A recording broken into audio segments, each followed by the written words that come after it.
So I have a two-part question. First, I'm told that the Boundary Advisory Committee has disbanded.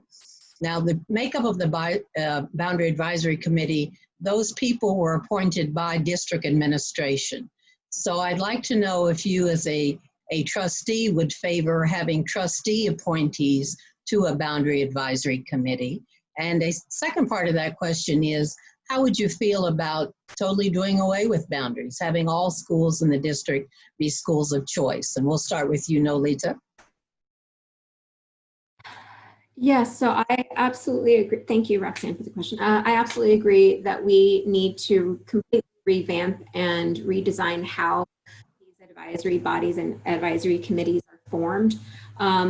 At first blush, it might sound more equitable to have trustees assign folks to these bodies, but I think we need to have additional guardrails in place to really ensure that we're bringing forth the voices of, especially the voices of those folks who will be directly impacted by some of the choices that often are carried as a burden by Black and Hispanic and special education families and students.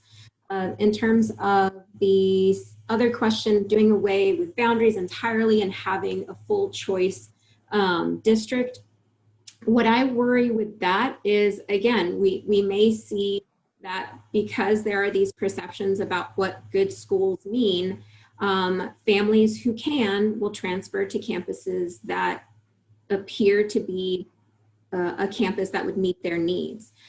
So again, I really would like for the board and the district community to identify what is the best way for our district to really invest in all of our campuses, to bring all of our campuses up so that families are more likely to opt in to the campus that's closest to them. Okay, thank you. Mike, same question. Sorry, could you, I know there were two parts. Could you repeat that? Yes, the first part had to do with if you would be in favor of a revamped Boundary Advisory Committee with the members being appointed by board members as opposed to the administration, and what your thoughts would be on totally eliminating boundaries in the district and having all schools being schools of choice. Yeah. Oh, I'm getting some feedback. On the first part of that question, I'm not, when I got on the committee, I filled out a form on the district's website and somebody said, do you want to be on the committee? I literally have no idea who selected me for it. And I agree with Nolita that I don't know that just like changing up who makes that choice would have much of an effect. But the answer to the second question, I think, would translate into not having the need for a Boundary Advisory Committee, because I do believe that AISD can be a district-wide district that has all choice. And with that, we have to also understand that when this has been done in other places across the country, the district would become more segregated. Every single place that this has occurred, people choose to self-segregate. And so you have to put guardrails on the enrollment system, and those guardrails have to be designed with the community. So I can give some examples of them, but I'm not proposing these. And so, you know, you could say that every school, 30% of every seat has to be held for the bottom 25% of family income students. You could say that if you live within 0.5 miles of a school, you get first access to that school. If you live, or if you have a sibling already enrolled, you get next access. These are things that I'm not proposing, but the district, the community should design.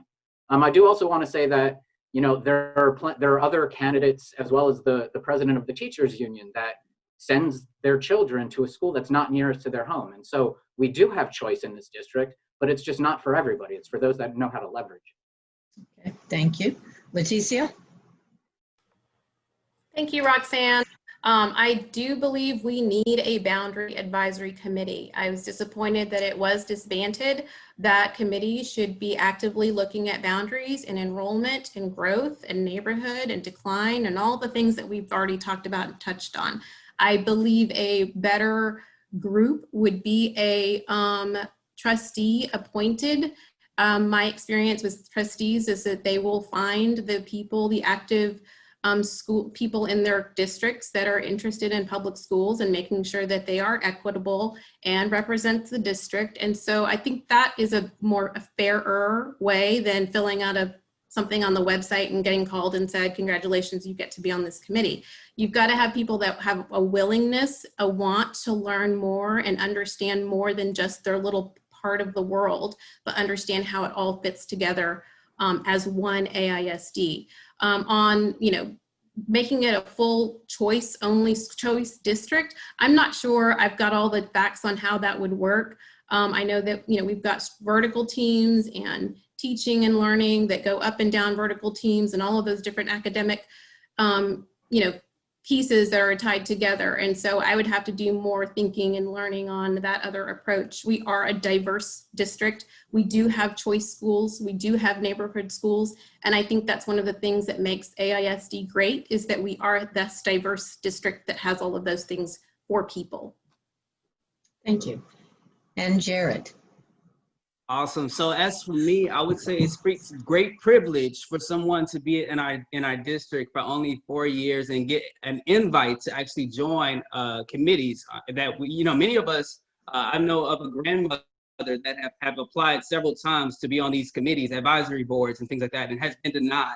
I know myself, you know, being a former AISD student, an employee of the district, have applied to these positions and have not had that opportunity to speak for the students that I serve. I know that Nolita, in addition, has not had that opportunity to serve on these advisory boards and things like that.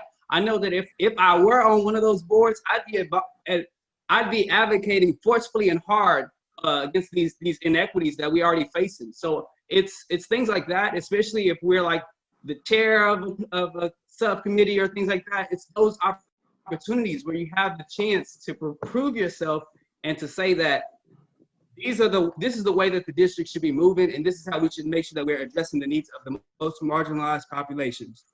In addition to your last question, so basically about our boundaries, I think that nothing should be done to our communities. I think that it should be done with our communities. And so we shouldn't have plans pre-designed in our minds and things like that. We have to come to the table together with the community, and we have to decide what's best for everyone. I feel like we need to have more of boundaries, but we should have open enrollment. But that's just one possibility. We have to explore this, and we need to have authentic conversations and listen to the needs of the parents and the students. Okay, thank you. And Mike, you had one thing you wanted to add briefly? Yeah, no, just since I felt like I was directed to there, I just want to make it clear, all I did was fill out a form. I don't know who chose me. So I agree, maybe the process is wrong, but I just want to address that and the fact that I did vote no on the final boundaries because of all of that. And so I just wanted to make sure that it wasn't. Thank you very much. We appreciate that.